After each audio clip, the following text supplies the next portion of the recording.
Isn't that pretty? I love watching the water behind a ship as it moves away.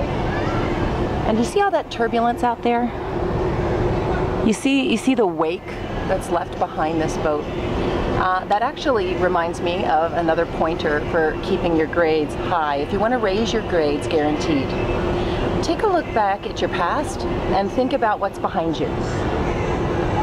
Where have you been most successful? What are your specific strengths? What are the things that you're really good at?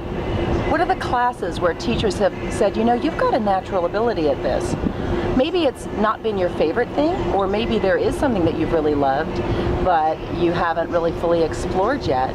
I would encourage you, when you're thinking about raising your grades, to try to target the things that you have already had success in, and ask yourself, where is the next level? Where can I take what's behind me and then bring that to the next level? Because what that's going to do is enable you to make better decisions about where you're going to go in the future.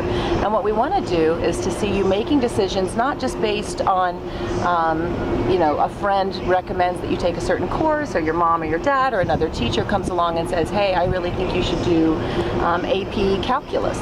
Well, maybe you have an aptitude and maybe that's a good choice, but maybe, just maybe, if you look back in your life and you look at what's behind you, what really floats your boat, so to speak, is creative writing, or is photography, or is something that maybe isn't what has been expected of you.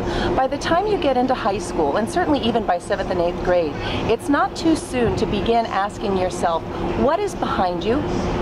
What have you learned about who you are? Do you have a sense of who you're being called to be in this world? You know, each of us has a purpose. Some think of it as a divine purpose.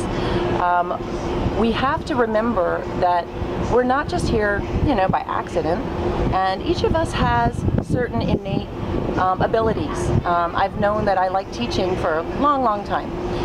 You probably know that you're really good at something, whether it's, you know, drawing sketches, or completing complex laboratory assignments in an advanced science class. Knowing where you've been and knowing where your heart tells you you want to go are going to be really, really important. So we've got to look at what's behind us, and then we also want to, of course, look ahead. Being on this ship, of course, the last thing you want to think of when you're on a cruise ship is the Titanic movie, but I keep thinking about that moment where Rose and Jack are on the front of the ship, and he's king of the world, and their arms are flung out. And, you know, that feeling of endless possibility as we lurch forward into the horizon with our arms open. And that's what I want for each one of you. I want you to open your arms to the horizon in front of you. Notice what is behind you. But as a very important mentor of mine once said, it's okay to look in the rearview mirror of life, but it's not polite to stare.